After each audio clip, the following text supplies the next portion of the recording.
PM Modi को अपशब्द कहने वाले की गिरफ्तारी हुई है। इस वक्त की बड़ी और अहम खबर आपको बता दें, प्रधानमंत्री नरेंद्र मोदी को अपशब्द कहने वाले को गिरफ्तार कर लिया गया है। मोहम्मद रिजवी को पुलिस ने गिरफ्तार किया है। दरभंगा की रैली में प्रधानमंत्री मोदी को गाली दी थी। कांग्रेस के मंच से पीएम को गाली दी गई थी और अब फिलहाल उसकी गिरफ्तारी हुई है।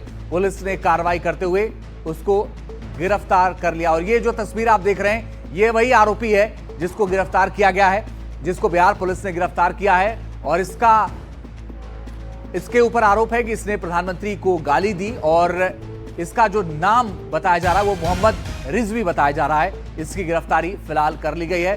कांग्रेस का पट्टा इसके गले में है और दरभंगा की रैली में इसने प्रधानमंत्री को गाली दी थी और अब इसे गिरफ्तार कर लिया गया है। आगे की कार्रवाई फिलहाल की जा रही है। गाली के बाद बहुत सारे सवाल उठे थे और उसके बाद अब पुलिस ने कार्रवाई की है, क्योंकि पहले पहचान और फिर अब कार्रवाई हुई है। इसे गिरफ्तार किया गया है। आगे की कार्रवाई लगातार जारी है।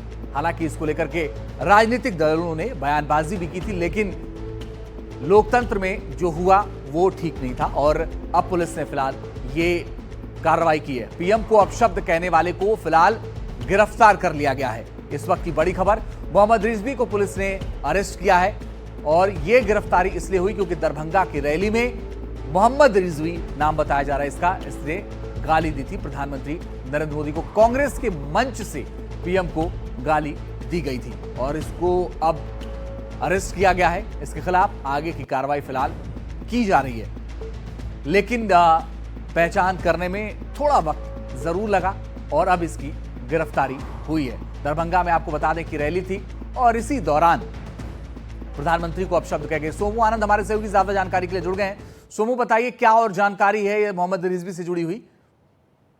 देखिए, मोहम्मद रिजवी उस व्यक्ति का नाम है जिसने प्रधानमंत्री और उनकी मां के लिए अपशब्दों का प्रयोग किया था। पुलिस को उसकी तलाश थी और क्योंकि जो कार्यक्रम के आयोजक थे उन्होंने माफी मांगी थी और उन्होंने सामने आकर के ये कहा था कि वे उस वक्त वहां मौजूद नहीं थे, लेकिन जिन लोगों की वीडियो सामने आए थे उनसे पूछताछ की गई और उसके आधार पे मोहम्मद रिजवी को फिलहाल पुलिस ने गिरफ्तार कर लिया है। उससे पूछताछ की जा रही है कि आखिर किसके कहने पर उसने प्रधानमंत्री और उनकी मां के लिए इस तरह के शब्दों का प्रयोग किया था। क्या इसके पीछे कांग्रेस के नेता भी शामिल हैं या फिर उसने अपनी मर्जी से किया था। इन तमाम बिंदुओं पर पुलिस जो है फिलहाल मोहम्मद रिजवी से पूछताछ कर रही है। ठीक है सोमू, आप नजर बना के रखिएगा, आगे लगातार आपसे अपडेट लेंगे। उससे पूछताछ फिलहाल हो रही है। कांग्रेस के मंच से गाली दी गई थी और अब पुलिस ये पूछताछ कर रही कि किसके कहने पर, क्या कोई ऐसा था जिसके कहने पर इसने गाली दी थी। और उत्तर प्रदेश के मुख्यमंत्री योगी आदित्यनाथ ने इस मसले पर क्या कुछ कहा है वो भी आपको सुनाते हैं। कांग्रेस और आरजेडी के मंच से बिहार के अंदर आदरणीय प्रधानमंत्री श्री नरेंद्र मोदी जी के प्रति जिस प्रकार की अभद्र और अशिष्ट नारे लगाए गए हैं, अत्यंत निंदनीय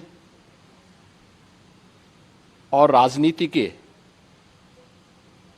गिरते हुए अमर्यादित चरित्र को दर्शाता है। हम इसकी निंदा करते हैं। यह मर्यादा का पतन की पराकाष्ठा